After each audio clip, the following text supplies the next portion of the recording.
欢迎来到总教练的小纸条。今天这集，我们接着看台湾时间7月7号的2场16强。一场是地主美国碰上黄金一代还想再拼一次的比利时，另一场相信是大家非常期待的重头戏，西班牙对葡萄牙。这场伊比利半岛内战，18岁的亚马尔将要对上41岁的 C 罗。废话不多说，我们直接开始。先来看第一场，比利时这批人，德布劳内、卢卡库、库尔图瓦，就是大家讲了10年的黄金一代。他们最好的成绩是2018世界杯的季军，但一座大赛冠军都没拿过。如今主力全部30好几，这很可能就是这批老将的最后一届世界杯了。这批球员身上有个很强的特质，他们是逆转之王。上一轮对塞内加尔，先是0-2落后，硬是拖进延长赛，3-2惊险过关。这个情节很难不让人想起在2018那届一样的0-2落后，最后用3球逆转了一直想突破16强障碍的日本队。另一边是地主美国，带着满场主场球迷，想睽违多年再闯一次8强。故事听起来很热血，而且美国这场开赛前还先上演了一出罕见的判决大转折，这个我们待会说。再来看数据，比利时的攻击数字，不管是预期进球、对方禁区内触球等等，看起来都是比较优秀的一边。然后看到两队传中的次数都算是比较高的，就可以知道这两队都是强调从边路来发起攻势。看完进攻后来比较一下防守，美国的防守相对来说是比较好的那一方，尤其在拦截这项美国表现得很好，所以表示他们的防守布阵在前面的比赛中都收到不错的效果。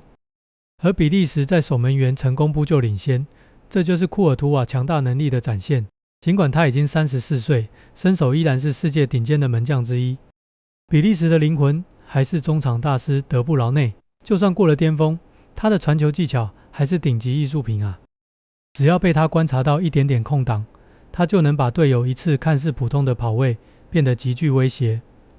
左路还有多库，以他的速度和盘带，在1对1的情况下，应该没有后卫可以自信说防得下来。美国的右后卫这场会非常忙，锋线上还有卢卡库这种魔兽级的支点。虽然今年他的状况蛮差的，但是身体素质还是在的，关键时刻派上场就能起到战术效果。这批老将最可怕的地方，就是强韧的精神属性和丰富的比赛经验。他们就算落后到2球，只要结束哨声还没响起，都会让对手感到害怕。最后提一下，在前一场淘汰塞内加尔的艰难比赛中，在下半场补水时间发生了一个小插曲，当时球队还处于0-2落后，结果特罗萨德和蒂莱曼斯疑似意见不合，两个人边走边吵，被镜头捕捉到。其实这可以说是这届比利时在前面比赛表现的一个缩影，打得很闷啊。再来看看美国这边，可能大家的印象中，美国厉害的运动项目是棒球和篮球，但这几年美国足球的成长幅度相当大，阵容中很多人都已经在欧洲赛场上拼斗好多年了。总教练波切蒂诺带来了高强度压迫的打法，想在中前场就快速把球抢回来，在前面的比赛中已经展现出了效果。而这套打法的核心就是美国队长普利西奇，攻击端的爆点跟串联都靠他。中场有亚当斯、麦肯尼这2位在欧洲1级联赛踢习惯防守硬仗的悍将，体能和对抗撑得起波切蒂诺要的节奏，这是美国能跟比利时拼中场控制的信心来源。刚刚说的那出判决转折，主角就是美国的主要得分手巴洛贡。上一轮对波士尼亚，他吃了一张很有争议的红牌，本来这场要停赛不能上，结果国际足总的纪律委员会硬是把这一场禁赛改成缓刑1年，也就是说这场他照样能先发了啊！这个判决，比利时总教练盖西亚在周日的记者会上直言，我不知道原来在世界杯7月5日竟然是愚人节，因为某位球员前一场红牌，下一场还可以照踢的情况，这是1962年以来的头一次。但对美国来说意义重大，他们前场那把最尖的刀回来了，再加上满场的主场球迷，地主的气氛，有时候真的能把一支球队多推着往前走一步。所以这场要看的是美国能不能靠着主场气势压过比利时。美国很高几率会从一开场就主动压上进攻，想要抢先进第一颗球，但比利时的球员整体天赋还是高一档，所以会先稳守为主，再伺机找反击机会。若能撑过美国在上半场的强攻，胜利的机会就会提高不少。但如果进入到互攻的开放局面，就很难说最后谁会赢。稍微看好比利时最后一球险胜。接下来重头戏来了，西班牙对葡萄牙，1比0半岛内战，这种高级别的对决就是好看啊。但这场最迷人的是2个世代的正面撞击，一边是18岁的亚马尔，这届世界杯最耀眼的新星，另一边是41岁的罗哥，可能或许大概是他最后一届世界杯。光是这2个人同框，这场就值得看。而且西班牙这场还带着一笔账，2025的欧国联决赛就是葡萄牙在12码大战淘汰西班牙，捧走冠军。那次的阴影，这场正好是西班牙洗刷的机会。更别说世界杯的老恩怨，2010年西班牙1比0把葡萄牙淘汰出局，2018年两队踢出经典的3比3，那场正是罗哥的帽子戏法。新仇旧恨全部汇聚到这一场。来看数据吧，在进攻面，西班牙明显在机会把握、长传球品质占有优势，而助攻数字也多于葡萄牙，这可以说明西班牙在打法上更多重视小组配合。而在防守面，西班牙也几乎全面领先。更重要的是，西班牙连续4场比赛都没有掉球。他们自从在第一场和维德角打平后，反而让教练团像被打醒了一样，在后面的比赛中，让球员们打出了更加积极的进攻和认真的逼抢。再来看看阵容上，西班牙中场的强大，常常因为无法呈现在数据上而被大家忽视。佩德里是这支西班牙的灵魂人物，也是新生代的中场大师。他的触球球感极好，能在狭小空间用一脚出球串联，对手根本追不上他的连线节奏。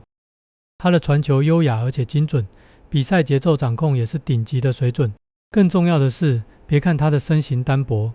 他在受压下丢球率极低，在西甲也是前段班的存在。搭配上2024的金球先生罗德里，虽然在受伤后身体能力有所下降，但这2位的中场组合在面对任何对手时都很难落于下风。右路的爆点就是亚马尔，他华丽的过人能力加上具备多样性的传球技巧，是防守者的噩梦。18岁就能扛起整支西班牙的进攻，这就是全世界关注他的人这么多的原因啊。禁区里还有奥亚萨瓦尔这种稳定的终结点，把亚马尔、佩德里做出来的机会确实换成进球。这条进攻线又有创造又有终结。这边有个看点，就是在葡萄牙这边的左边后卫努诺门德斯，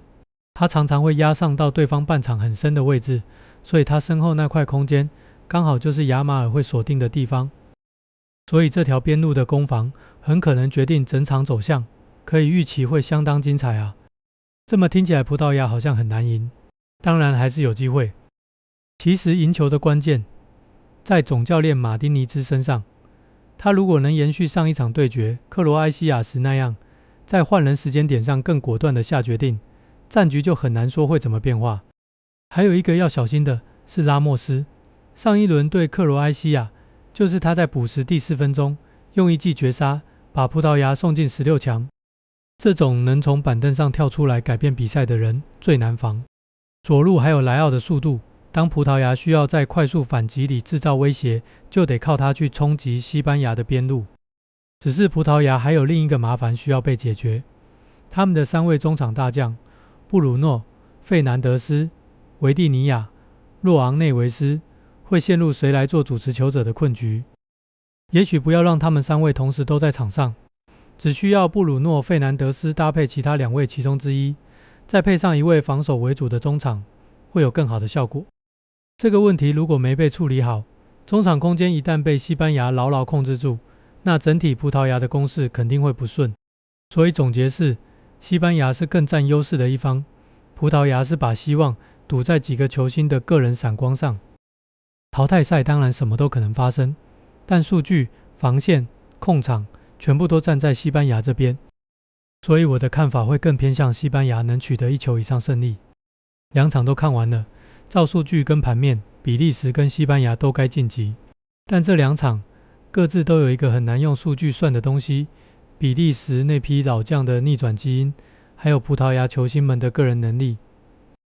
16强淘汰赛已经比完一半，到目前为止，你喜欢哪一场对决呢？留言告诉我。这里是总教练的小纸条，让我陪你聊聊世界杯，记得订阅，开小铃铛，我们下个影片见。